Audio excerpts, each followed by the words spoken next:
Okay, we set this thing up. I'm just going to complain to our audience here for a second because both of you should hear this. Yeah, Mom, pay attention. Yeah. So I created the Jaunty Mantis near the date today is November 30th, for those of you who are alive in this time. 2022. 2022. There has been some things happening in Twitter that are just things. And so I created the Jaunty Mantis, and every time I look at it, it's just like right-wing news stuff just like drops straight in. I'm just like, Jaunty Mantis as a podcast does not care about Ben Shapiro. I had it follow RPG creators, D&D stuff, and all this political stuff just comes through. And like, but yeah, let me confirm who we are on Twitter. Definitely. Editor, please cut that last part out. Keep it.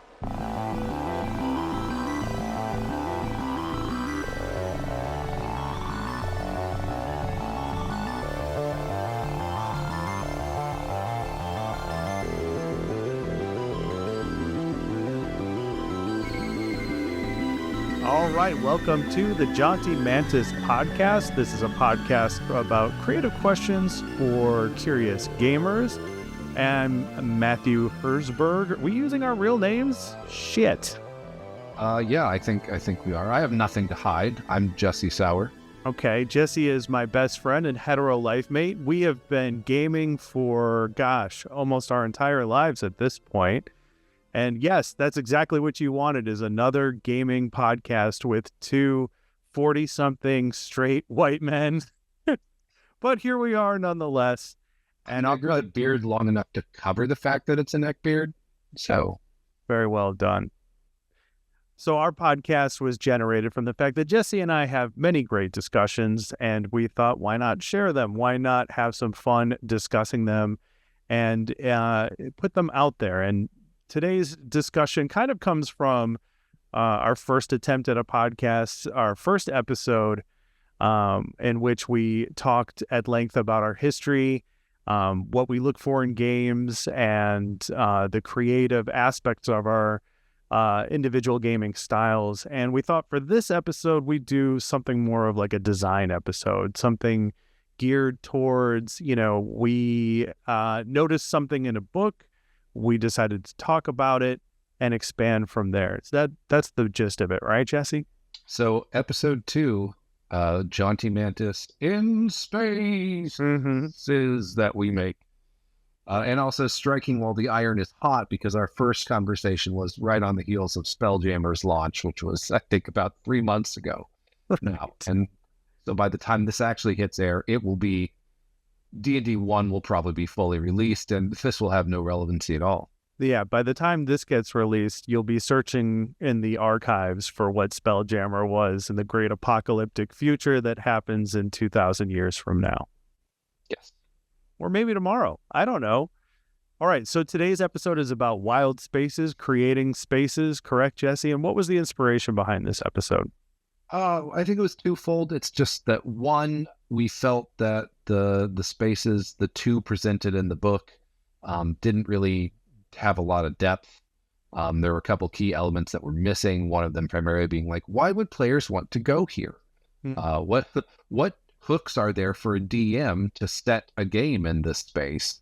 And beyond that, I think just something that we had talked about, one of our favorite things when we had a lot more time was to go to the Deluxe Diner, Rip King, in Chicago, Illinois, and drink coffee, endless pots of coffee. I would eat franchise because I read myself.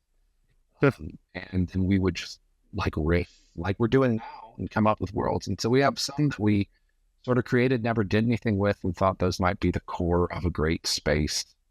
Yeah. For a wild space sector for Spelljammer.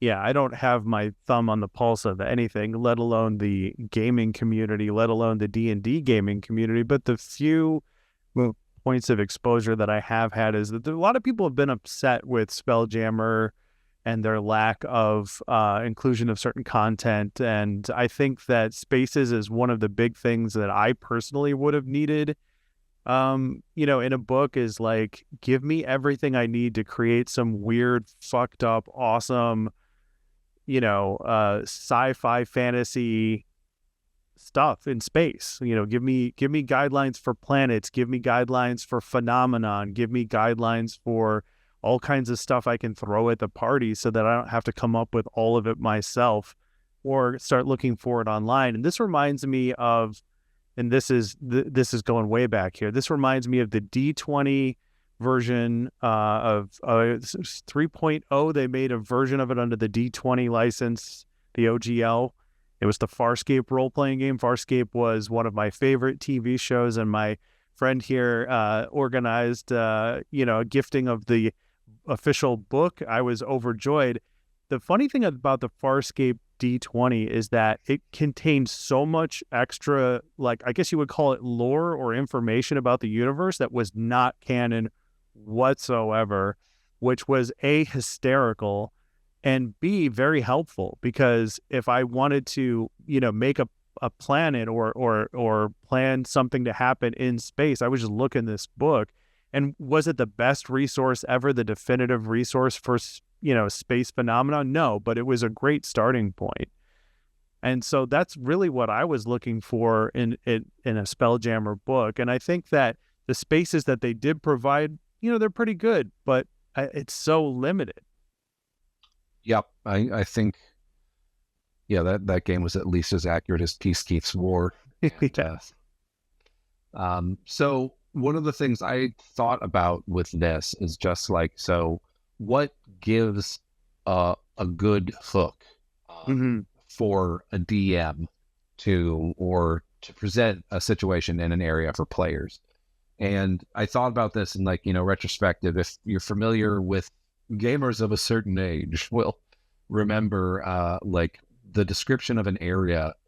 I think Rifts and Palladium books were super egregious with this, of just like, how do you start to describe a town or a place or a city? Well, you have an elaborate breakdown of the percentage of the population of each species, which has got to be one of the most useless pieces of information to ever write down. Like, who needs to know that 12% of the population are dwarves? So obviously that's an older method of doing it, and I think that may even be in some of the older Spelljammer material as well. Right. To make up the space. But I got to think, one of the, I don't know if I have my pulse on the community, but I do have a lot of RPG books. I love collecting them and reading them. And as I'm a parent, I don't get to read fiction anymore because I'm just reading gaming books in my reading time. And one of the guys who I think does this really well is the master of Kickstarters and also the master of, I think, Sandbox Gaming. I don't know if you could technically say he's OSR, but it's Kevin Crawford of Sign Nominee, who's published books such as Godbound and Worlds Without Number and Stars Without Number, amongst others. And one of the things he has in the section on generating adventures that I think would make a pretty great frame is that each place might have a couple of little tags just as a descriptor, and then a thing that players might ostensibly want, friends, people who are going to be disposed to be friendly to the NPCs, foes who are going to be against them, and then a place, and then maybe a twist. So I thought as we sketch out a space, it might be good to come at it from a creation lens of what things are there to, basically draw adventure, to draw story, or for a DM to want to use it in the space. Yeah, I completely agree with you. I think my only addition, my yes and to that would be that if you're going to do something, and maybe this should be across the board, but I think I'm kind of a little bit referencing the Lazy Dungeon Master books by Sly Flourish in this regard, but I feel like every location in a space fantasy game should have a, oh, fuck, that's cool appeal to it. And I realize that can kind of be a challenge for gamers in the DM's chair. Like, not everybody considers themselves a super creative person in this regard. But I think one of the hallmarks of science fiction and fantasy is this larger than life, epic, weird, crazy feel to it. Like in the Guardians of the Galaxy movie, when they go to nowhere, it's that giant head. And being a fan of those characters from the comic books, the fact that they even threw that in there had me clapping in the movie theater. So I think like having that in addition to everything you said is like, what is one outstanding feature that really like sets that vibe or feel for the party when they're about to visit there? And I think one of the ways to do that, if you're not necessarily comfortable with doing that, is just a cheap little easy hack is take something that you like and know about and just increase the scale to stupid. Right. And one of those is one of the first things as I was thinking about for notes about this is like this space, the mandala idea that I had mentioned a while ago. So one of the things that's in Spelljammer and the Astral Sea is this whole idea of like the bodies of dead gods and like different races have their like city states on this. And I just thought one of the themes I had liked about revitalizing this idea was, to me, this idea of things being fundamentally broken. Something went wrong a long time ago. And does it matter what that thing is? No, Right. It probably doesn't. That could be a secret there, going back to the lazy dungeon master, the secret of what actually happened. But I was thinking at the edges of this space, there's basically a mandala of dead gods that sort of ring this area of space as if the whole pantheon in some sort of murder-suicide pact or tried to do something that just fundamentally broke this area of space and their corpses lie floating. And that is a great entry point because, Okay. you know, those have been colonized by survivors or whatever. And so you might have different factions on the different gods. And that's just a point to start kicking this ringing of petrified god bodies that aligns perfectly. If you see it from high above, it makes a mandala around this Gotcha. So bleeding rent in reality. I don't.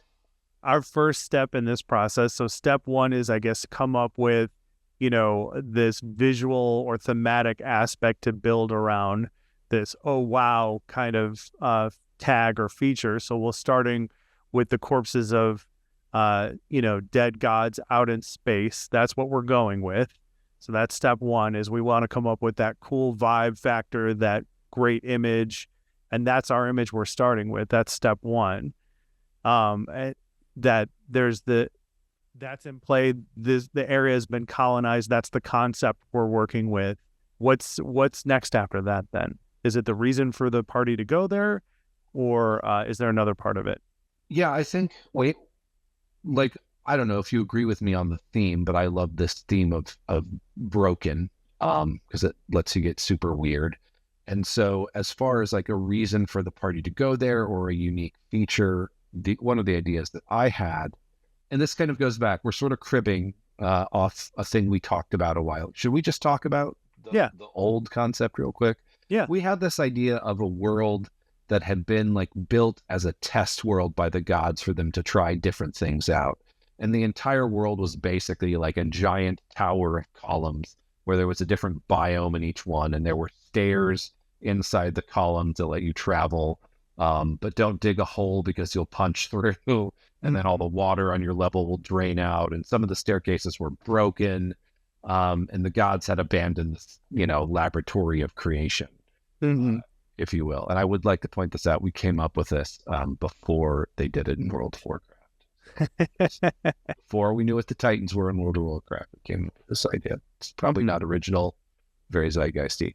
But so I think that idea of this laboratory of creation, that something went terribly awry and is now broken. And that led me to thinking about that. What is a thing that's unique, a thing that people might need or reason to go there?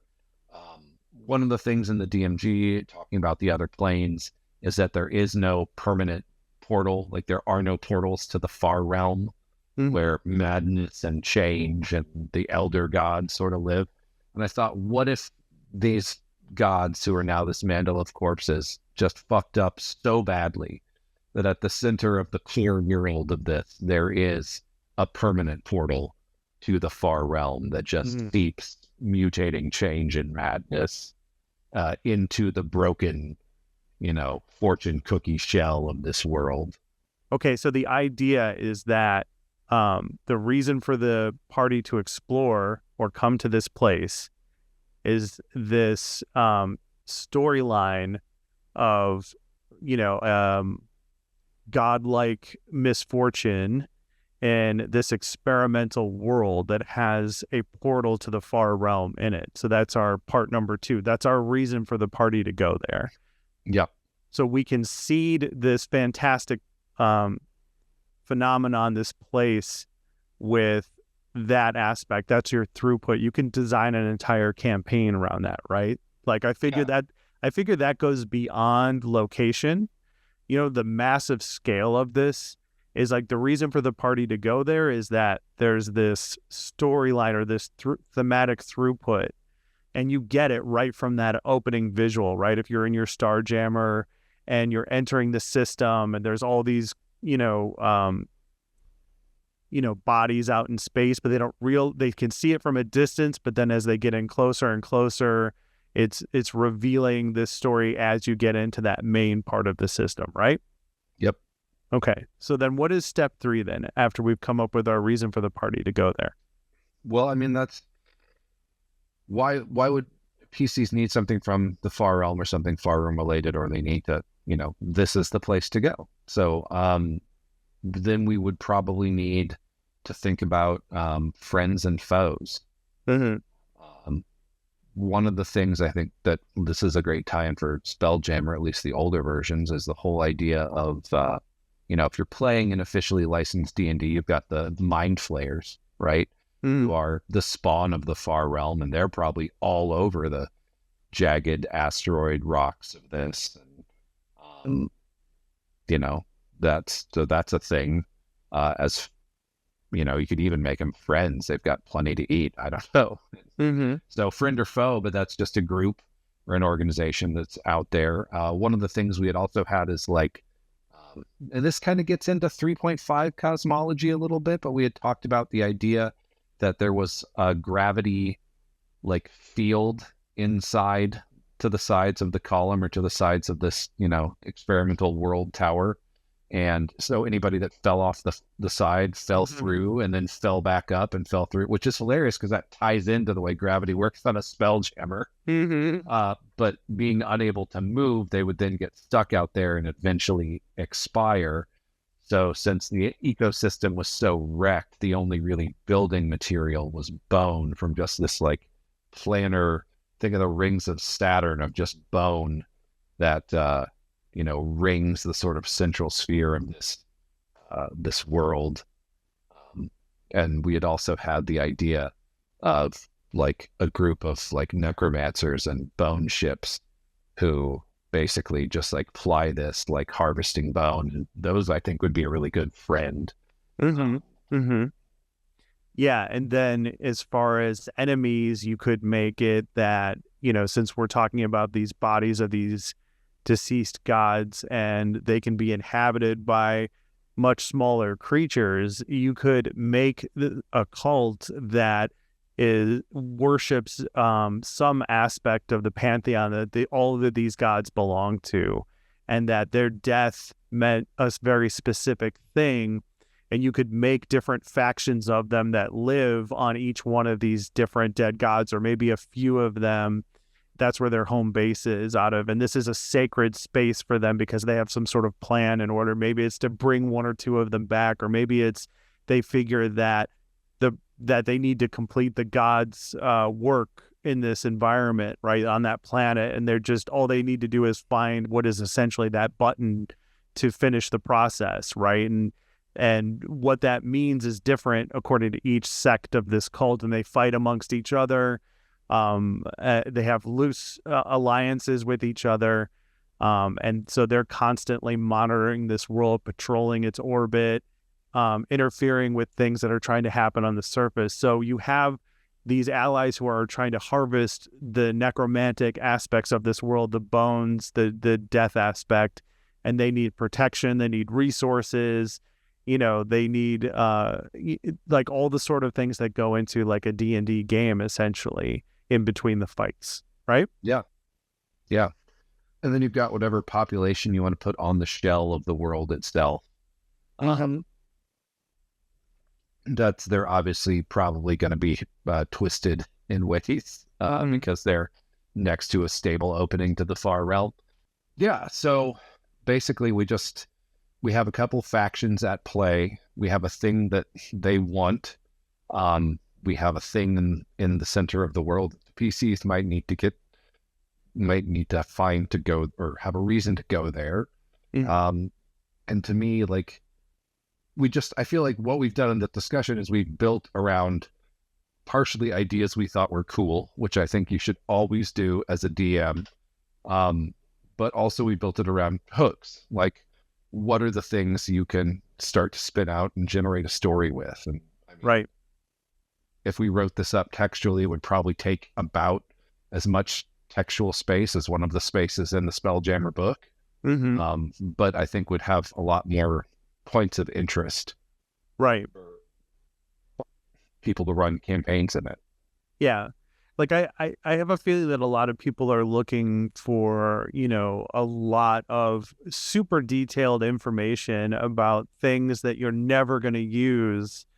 And as a callback to the earlier part of the discussion with that Farscape book, like, it was a great resource. It would cover some essential things, but it suffered from a lot of the same aspects of science fiction, which science fiction tends to, in my opinion, make a generic monolithic form of anything it can get its hands on, right? So Klingons are the bad guys in Star Trek, and there's this warrior culture, and that's what they are. They're the warrior culture, and that's all they are. And it isn't until you start getting into a certain amount of next generation episodes where they start getting into the minutia of what the warrior culture is, what its problems are, what it's facing, what its potential future is like. Then you get into Deep Space Nine, and they start exploring that a little bit more, and so on and so forth. But Klingons are forever and foremost this entire warrior culture, which is, it serves its purpose in a visual, like, storytelling medium of TV and movies, right? When this alien appears, you need to know what that means, and that's all it was necessary for in the original series. But that tends to go, in all aspects. This is the Frost planet. This is the Pleasure planet. This is the, whatever planet. Or this is the alien race who it's like they're known for X, and that's their entire race is known for that. And it's like, I think the more effort, the more, like, it's almost like a masturbatory effect of gamers, especially dungeon masters, although players do it too in their backstories, where it's like, we think everything is important. As a dungeon master, I start creating a town, and I'm like, oh, and then there was this group of bandits who settled here like hundreds of years ago, but then this plague happened, and so underneath all the buildings are all these like archaeological finds of like what their culture was like and how they settled here. And it's like, the players are never going to find that. Wasting your fucking time. And even when they don't, yeah, exactly. And even when they do find it, they don't give a shit. So if you had a published campaign setting with all that information that you love, like say Eberron, maybe one of your players is going to read the passage of the book you asked them to read. Right. They don't care. They just need a hook to get there. And I think, just going back to what you're saying about the aliens, one of the things I think sci-fi, or maybe more mature sci-fi, does well is explore the other.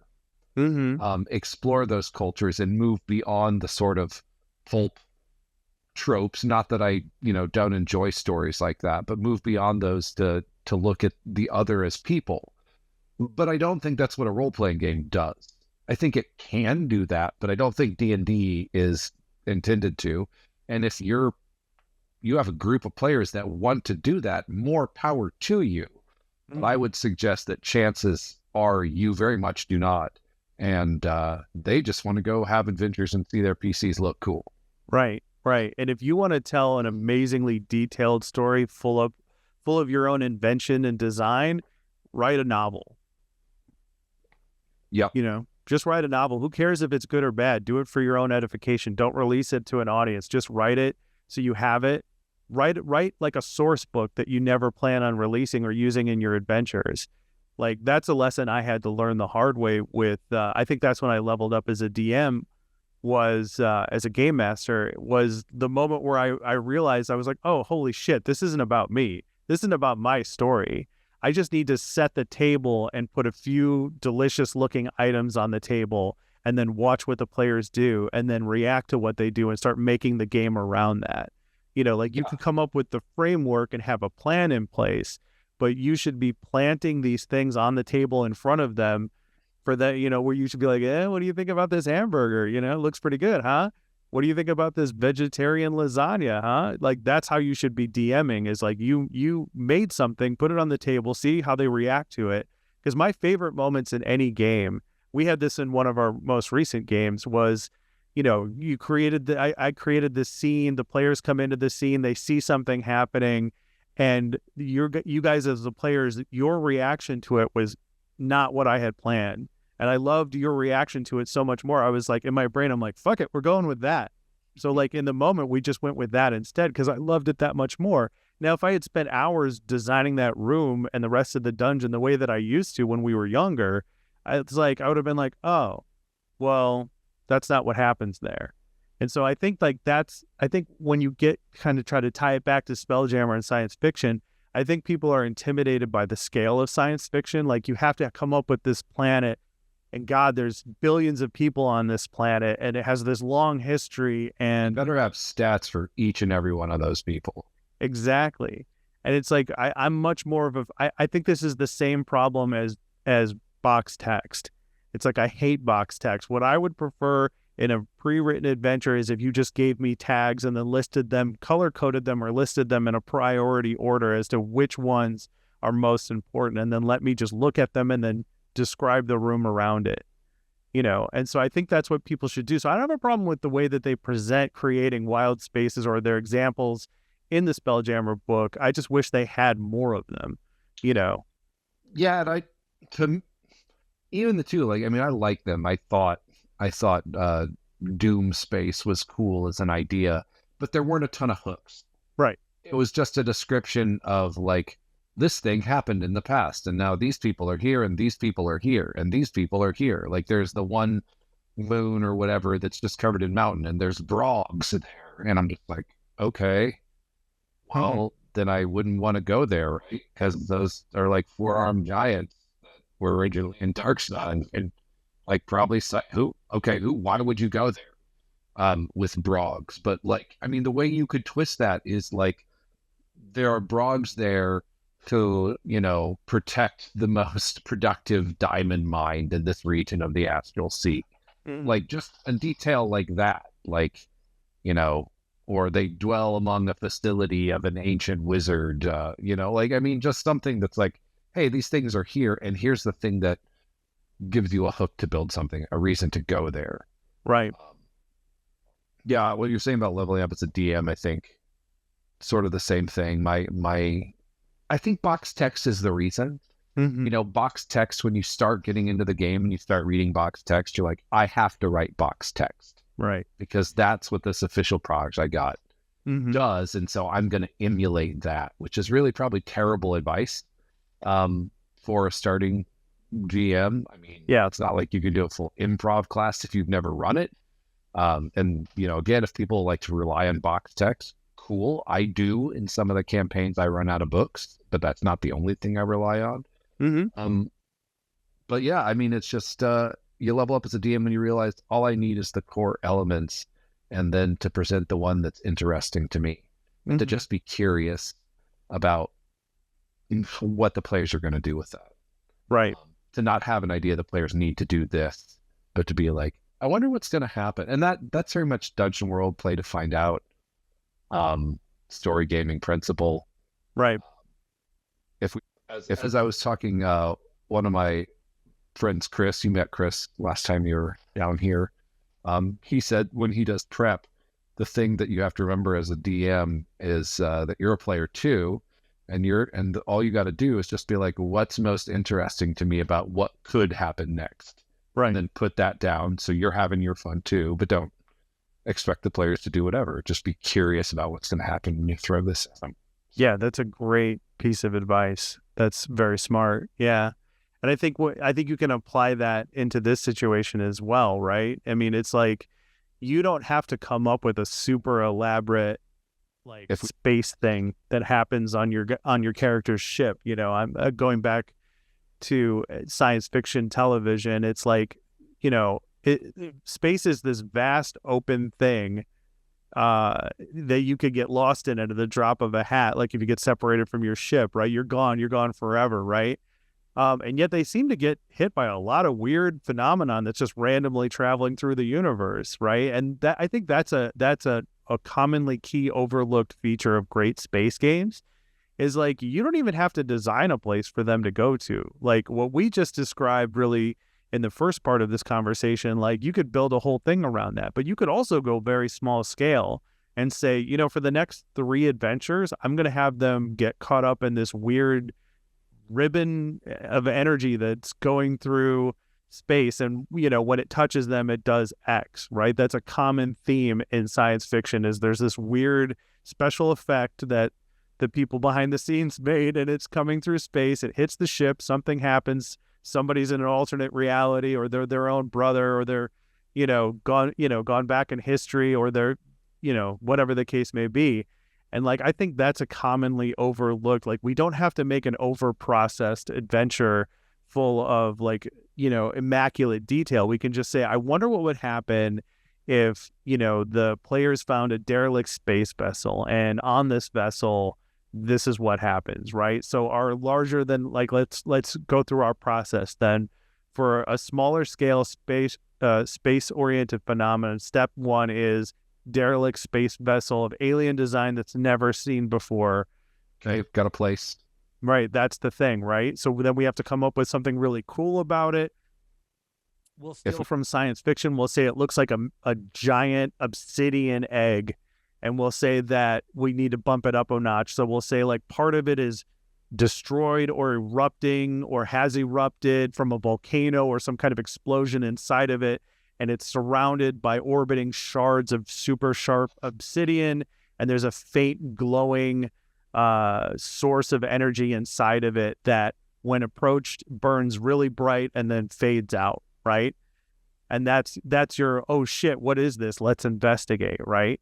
Oh yeah, and in that shards of obsidian, when the first time a sweep of it comes around, the orbit and makes some dodge, it's left on the deck, but say that there's also some like broken I don't know, weapons or something, the look of a fine make, and if you could find an intact one, like, so what's the thing that's going to trigger your player's greed to like actually go in there? Because I mean, other than it's there and they're adventurers, and hopefully they'd be like, well, let's go see what that bright light is, right? Rational people would probably be like, well, this seems really dangerous with limited rewards, so let's just fly away from it. Well, yeah, there's several different angles you could take. That's a great one. Another one could be that the shards of obsidian are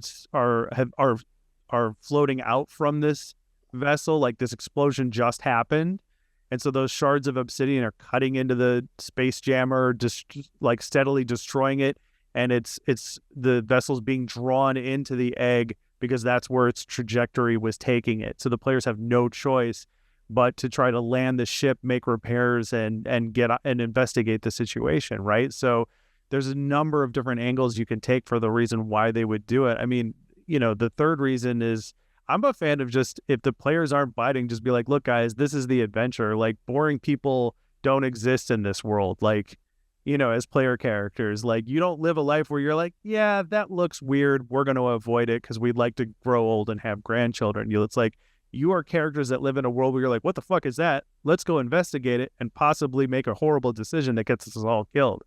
That's D&D, right? That's role-playing games. Like, there's no game without it. So that's the way I look at it, is like, if you have to go that route, then I say take it. Yeah, but I'm just saying, like, when you have something that unknown, it's probably a good idea to telegraph the treasure. Or to telegraph the riches, so they're not just like, this is a monster, or this thing is nothing but a threat, right? Or this thing is a foe to be overcome. So you could even like, let's work on the basis that we like kicking things up a notch from whatever idea we come from, right? So it's this giant egg of black obsidian. There's been this explosion. There's treasure in it. Let's make it almost like a geode, right? So the inner parts of these shards of obsidian are like plated with what appears to be like this fantastic special mineral or metal or whatever. You could even go like a giant Fabergé egg even, where it's like it's very valuable on the inside, and that's enough to coax the players to go investigate, like the promise of, riches or treasure that needs to be investigated. Yeah. Okay, so what's step 3? Okay, go ahead. And I mean, other things too is if you want to talk about friends and foes, you take the same idea, and someone that they know who's on another Spelljammer crew runs into them and says, their ship was taken in by this thing. So there's a friend, and the thing is, their other friend that they know from before, an NPC who was on this ship. So that's why we got to go there. I mean, like, it doesn't just have to be a random, like it can be. It's a random encounter, sort of. Well, there are no real random encounters out there, right? Right. But yeah, I mean, like, just if you think about that, like the friend, the foe, foes, like, what's a foe? The pilots of the ship, the inhabitants, another raiding party. Mm-hmm. If the energy itself is some sort of para-elemental thing that's like an anglerfish. I don't know. Right. Yeah, the glowing from the egg could be a source of radiation that is slowly killing the party, and they don't realize it yet.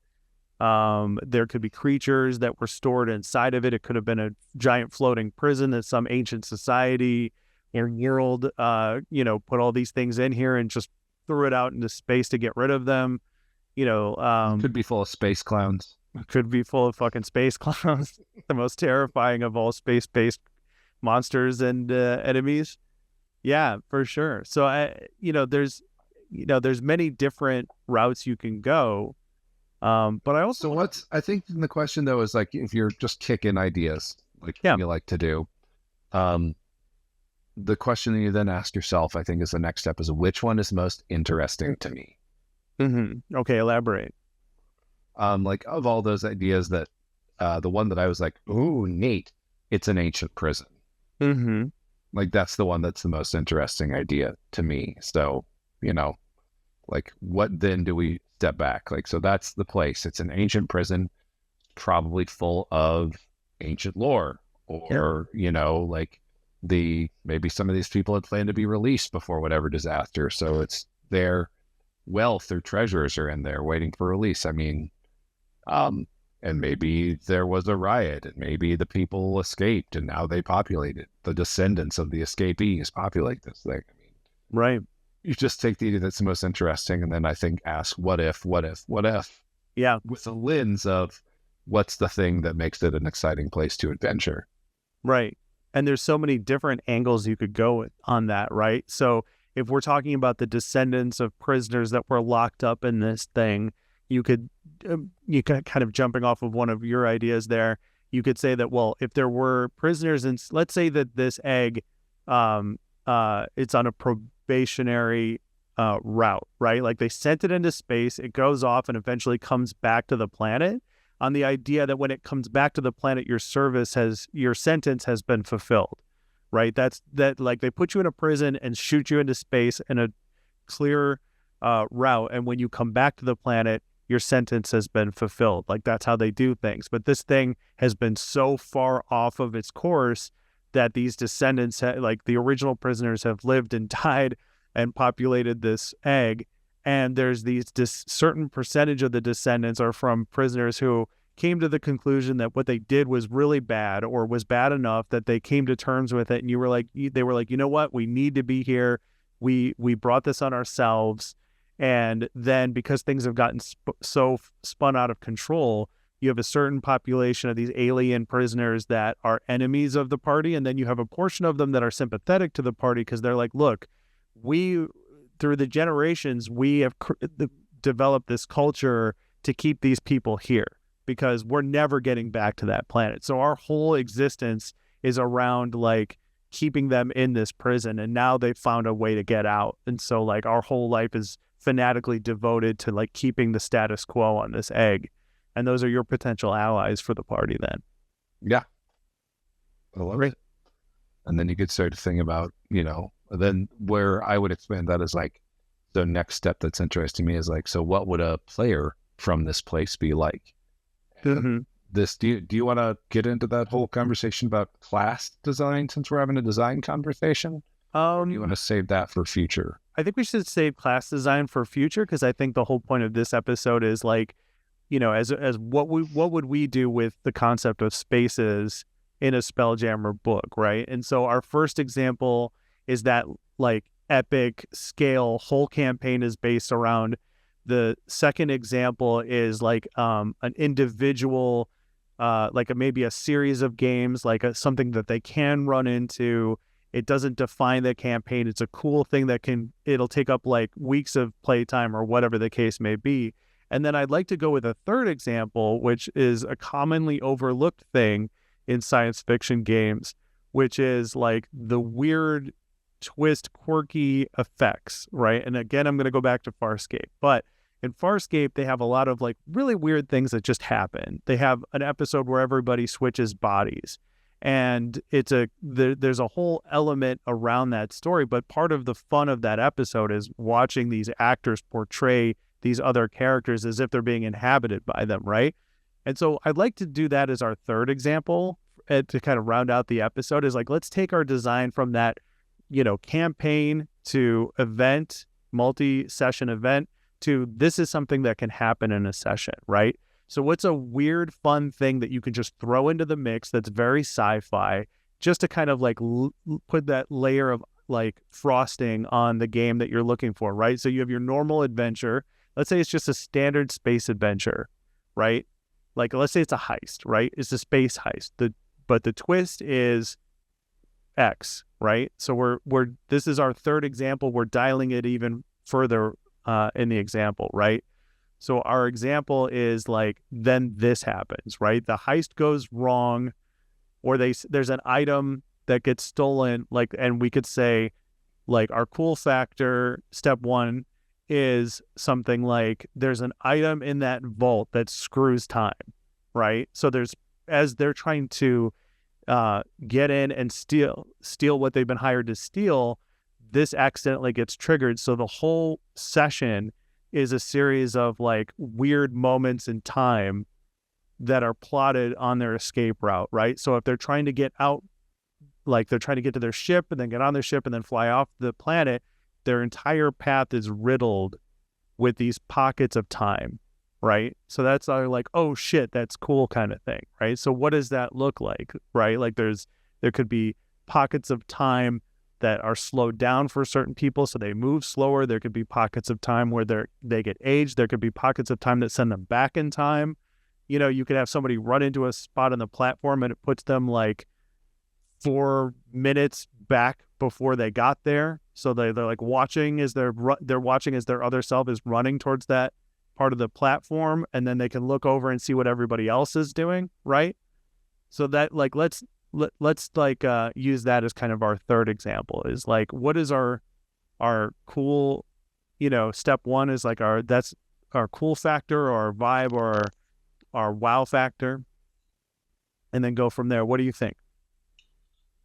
Well, you mentioned body swapping already, and I definitely think that's a thing I want to do or pitch to the guy running the Star Trek Adventures game we're playing right now, to do like a body swap thing, because that would be hilarious to try and play the other people's characters as they play them.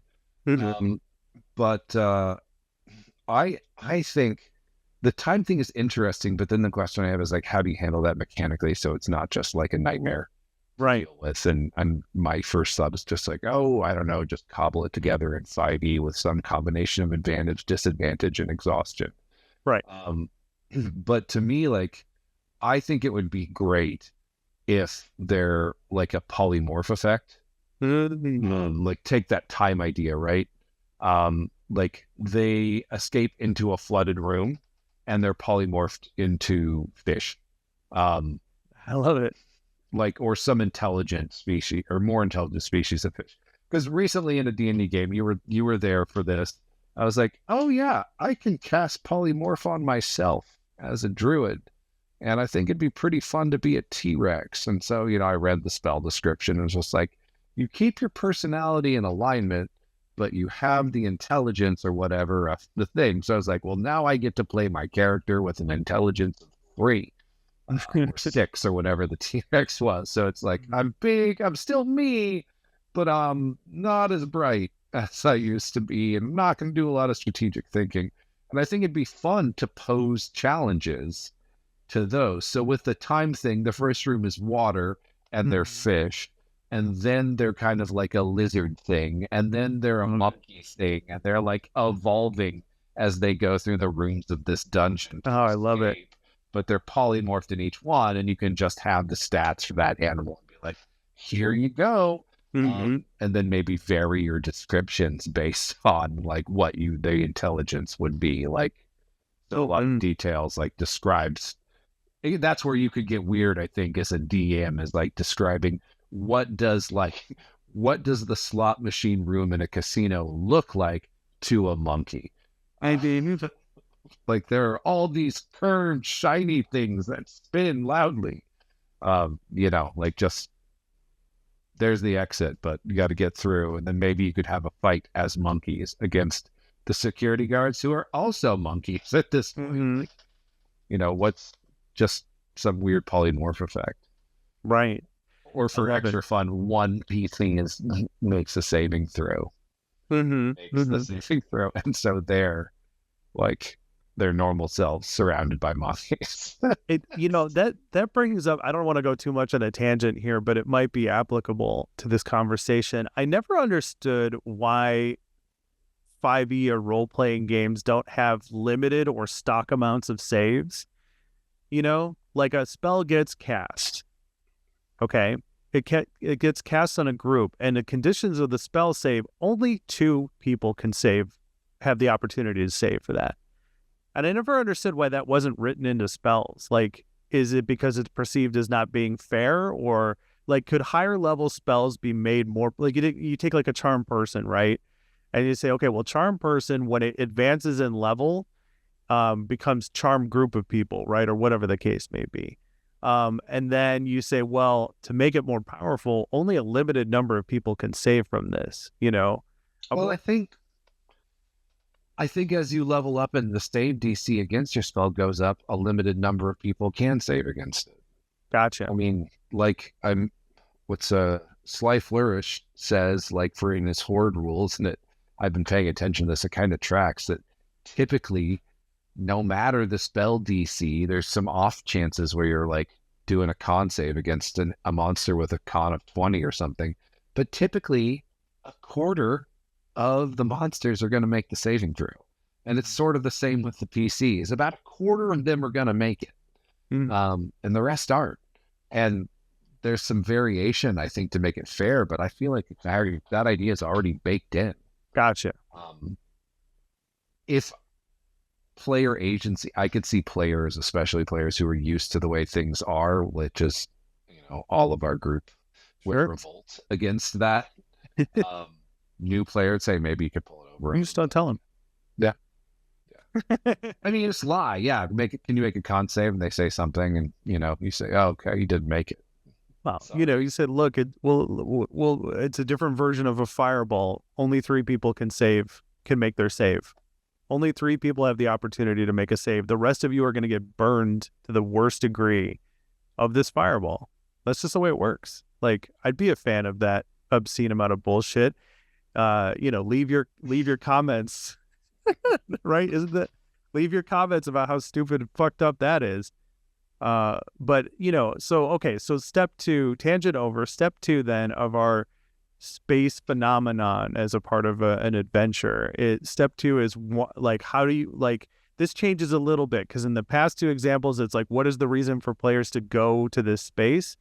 And I think in this part 2 is, what do we got to do to get the players buy-in? Because my experience with instituting something fucked up or weird or crazy or quirky is the players like immediately freeze up, that, the rear iris clenches, and everybody goes silent because nobody knows what to do, because nobody, like, there's a certain level of they don't understand, or they don't want to make a mistake, or they don't know what's going on. Insert your reason there, but nobody's like, oh, cool, I jump into that space and turn into a fish or a monkey or whatever the case may be. So I think part two, instead of being like, what is the reason for the party to go to this space, is how do we get the player buy-in to the conditions? What do you think? Yeah. I mean, I think your idea earlier of saying, hey guys, this is the adventure, but do it before. Just be like, hey, there's going to be some polymorphing in this adventure. It's not permanent. And it's part of the plan for the adventure. So just lean into it, guys, and we'll have a good time. Right. But how do we write this into the, like, because the way I'm imagining it is that we have 3 examples. So if we really wanted to get weird about this, we could like design a whole book. You know, here's your campaign level stuff. Here's your specific location level stuff. And then here's your weird space phenomenon once a game kind of stuff, right? So then that's what I guess I'm looking for, a little bit more dialed in kind of, you know, like we could make this like the grade box off to the side that says, if the party won't buy in, tell them this, right? Yeah. As far as box text goes, I guess. But you know, like, so what is our mechanism for player buy-in, their reason to participate in the event? You know, like, I do like leading open-ended questions. This is a thing I got from Firo Black Dragon, Jason Cordova, from the Gauntlet, and I think I got all the names of that stuff right. I hope so. Shout out to you. Is just the idea of leading questions. Like, I've been thinking about this a lot with other people's campaigns I'm playing in. It's just like, don't tell me that the town is down on its luck and spend an hour describing that. Just be like, as you walk into the town square, you see, what do you see that lets you know the town is down on its luck? Right.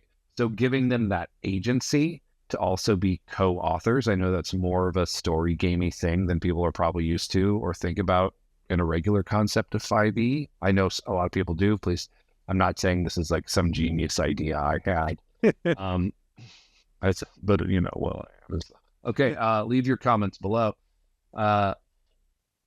So you would just be like, what do you see that makes you know if you go into this water space, you're going to be okay? Like that sort of leading question. Like, I need you to go into this space to describe the weird thing that happens next, and you can go from it. But what do you see that makes you think it's going to be okay? And then that, given that agency and that authorial intent to the PC or to the player themselves, I think might be a way to get them to buy into the weird. Right. Yeah. I use this, you know, this came out of me just absolutely falling in love with Dungeon World. I use this all the time. And the first version I used of it that I really liked involved like a one-shot in Dungeon World where the party had to get into these boats and make their way down the river to the location of the site of the adventure. And I said, you guys are in these boats with these like these guides, like there's a couple of other people per boat, and they're all whispering to each other about something they're really afraid of at the destination, at the forest where you guys are going to end up. Like, what are they talking about? And the player's like, what do you mean? I'm like, well, what are they afraid of? Like, what do you think? Like, and it turned it over to them. And again, it's one of those things where it's what the players came up with was way better than what I could have. And I was like scribbling notes to change what the big bad of the adventure was based on what they came up with, because I was like, I want to fulfill what they came up with.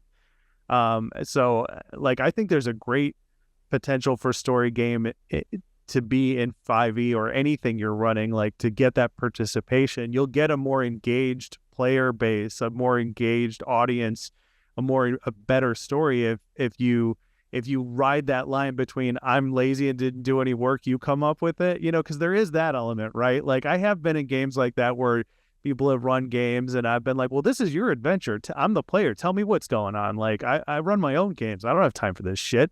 So I feel like if you ride that line, right? So, you know, you can take that route with this one, right? Where the science fiction effect is in play. that de-evolution or evolutionary pockets of time as we're describing it, and then you can try to get the player buy-in. I wonder what that would look like. Do you have any ideas as to how you would engage that buy-in? I know that's putting you on the spot, but that's kind of the whole point of this podcast to begin with. So like an evolutionary pocket, I think like you do the first gimmick with the first spaces. How do you know it's that you need to go in here and it's going to be okay? Or what makes you feel like you're going to get out of this one? And then you do the polymorphing effect. And then for the next room, you're like, what stage of evolution, like this space looks like this? What gives away, what stage of evolution do you think that this one might be? And like let them narrate it, because it's really like all you got to do is just have it, like a D&D Beyond open and then just pick the closest animal and pull up the stats. I mean, it's not like that's your prep, is having a window open on your PC or whatever. Your tablet. Yeah. I mean, what I like to do is whatever the relevant challenge rating is for the party. And if the party comes up with something and I'm like, okay, we're using this monster, it's usually goblins on lower level adventures. If I need a default monster, it's usually goblins. That's the stat block I use, right? That's the other thing too. I think about the learning from the box text conundrum is you think I gotta have unique stats for this thing. I gotta have these stats. And really, do you? It's a low level adventure. I need a monster that's durable. It's a zombie. Yeah. I need a monster that's light and sneaky. It's a goblin. What do you describe it as? Whatever the hell you want. Right. It's a magical, it's a pile of floating eels, like it's just eels. Like a ball of eels swarming towards you, and it moves away really quickly, and then it disappears behind a rock. Good at hiding. What is that? It's a goblin. It's just a goblin. Right. All right. So then step 3 is allies and enemies. And this is a part I think where you can get really fun and creative with it. Because remember, this phenomenon is just supposed to happen in one adventure. Like the whole point of this is like, I want to run a heist adventure in a space game, but I want to kick it up a notch. I want to add a weird science fiction effect. So the party has gotten hired to do a heist. They go to the heist, they steal the stuff, and then they have to pass through a series of rooms on their way out where there's these de-evolving effects from something that malfunctioned or went off when the heist goes wrong, because inevitably the heist always goes wrong, right? So then, as far as allies and enemies are concerned, you can then get super weird and creative with this, and you can say, okay, there's these pockets of or of evolutionary time that pop up in the universe. So the default then in my place is go, well, there are people who protect it and there are people who exploit it, right? So then what you can do is at key points in these rooms, and not for every player, if every player is going through them at different rates, you can suddenly have like what is essentially like dimension lords or time lords or evolution lords or whatever, pop up in these weird circumstances. It's like this weird alien pops up and is like, you can't go forward. Like you'll break the fabric of space-time. You have to, or whatever. Or like you have to put that device down or whatever. And so then you can create an inherent enemy-ally system in your own weird, fucked up space phenomenon as it's happening in your heist game. And it kind of writes itself. Like the base premise is like there are people who exploit it and people who protect it. And if you're people who exploiting it are using it as a security system for whatever incredibly valuable MacGuffin that they love it. Like this is you didn't expect this phenomenon because the security is to make it easy for them to retrieve the artifact once someone steals it. So once the alarm is triggered, that's when it pops up.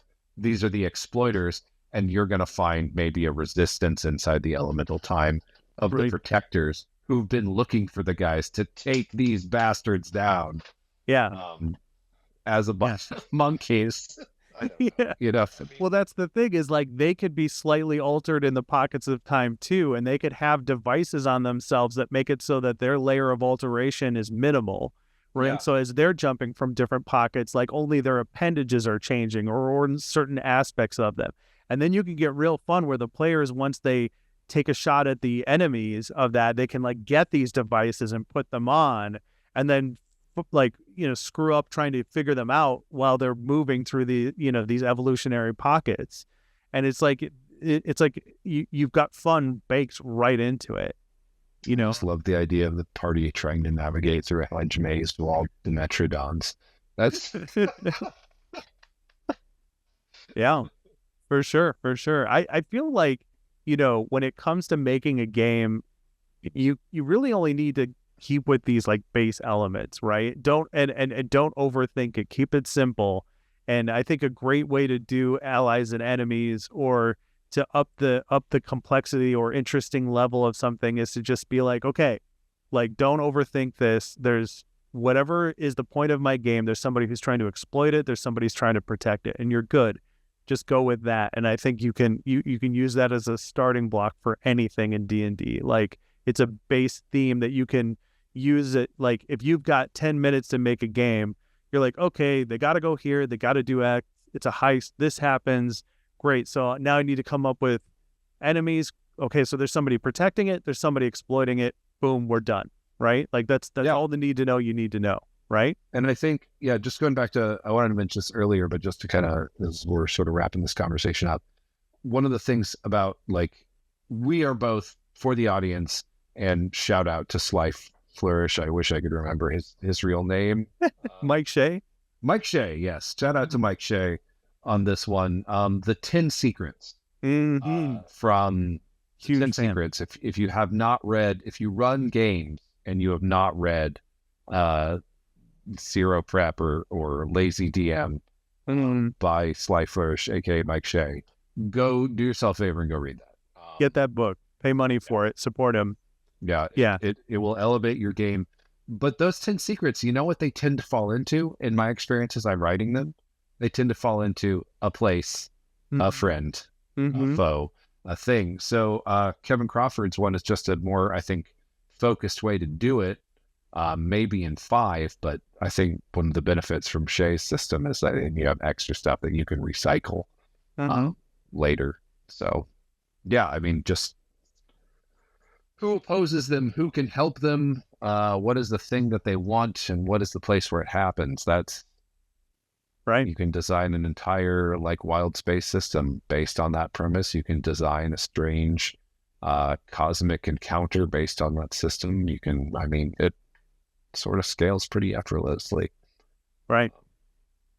Yeah. Well, it sounds like we have it. And I think that's a pretty good roundup of everything we wanted to do. You know, we didn't want to, we didn't want to set out to tell people to make a Bible, right? Like, that's no good. We wanted to stay within, the context of making something light and accessible as it's presented in Spelljammer, because I don't have the problem with the way it's presented. And then we wanted to set out to give some examples of something, and we ended up with a large scale.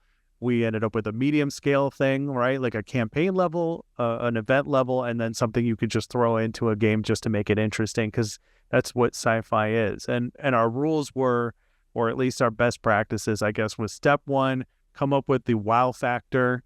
Step 2, come up with a reason for the party's buy-in or to go adventure on at your site.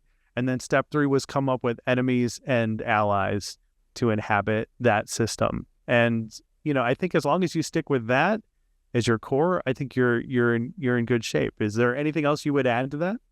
No, I mean, I think that's it. Do the stuff that has a wow factor for you and that you're curious to see how your players will react to. Right. And go from there. Right. And this stuff doesn't have to just be relegated to a science fiction game. Like, you can run an Eberron game, and you can have like something that happened on the day of mourning in Ciri, in the Mournland, and when your players return to the Mournland because they came from Ciri, they can get to a vault, right, that they uncovered, and because of the effects of the day of mourning, like, everything's all fucked up in that vault. It's like this pocket of magical disasters. I mean, you could just use what we just created now and throw it in there for the party to encounter, so that when that happens, Jesse can go, oh shit, we did an episode about that, and now we're playing it, because I'm going to steal it because it's fun. Yeah, I definitely want to steal the evolutionary pocket idea. Yes. Or not steal, because we came up with it together. I want that to, I want to use that. Yeah. But you're going to see it coming a mile away. And I don't know, does that take a while? Who knows? Okay, cool. Well, we solved D&D again, like we did. We did it, guys. We did it. So congratulations. This has been the Jaunty Mantis, creative questions for curious gamers. I'm Jesse Sauer. Matthew Herzberg. And, Jesse, where can people find out more information about our awesome podcast on the internet? At Jaunty Mantis podcast. I don't know. It's really, okay. We set this thing up. I'm just going to complain to our audience here for a second because both of you should hear this. Yeah, mom, pay attention. Yeah. So I created the Jaunty Mantis near the date today is November 30th for those of you who are alive in this time. 2022. 2022. There has been some things happening in Twitter that are just things. And so I created the Jaunty Mantis, and every time I look at it, it's just like right-wing news stuff just like drops straight in.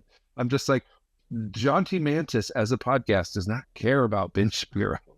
I had it follow RPG creators, D&D stuff, and all this political stuff just comes through. And I'm like, oh, but yeah, let me confirm who we are on Twitter. Definitely. Editor, please cut that last part out. Keep it. Okay. No, I wouldn't. We'll see what the editor comes up with. Okay. But Jaunty Mantis at Jaunty Mantis. That is right. I can't believe that one was open. Yeah.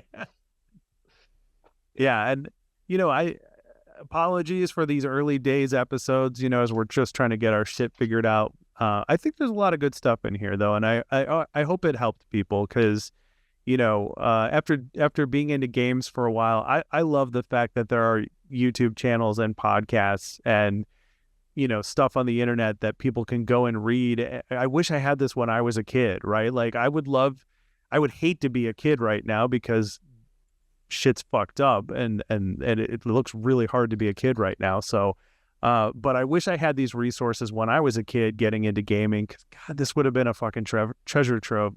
I'm not talking about us doing a podcast, just to have stuff like Sly Flourish or the Angry GM or all of these other Matt Colville stuff. Like, God, it's awesome that all this stuff is out there. So when we were coming up, the company wasn't Wizards, it was TSR.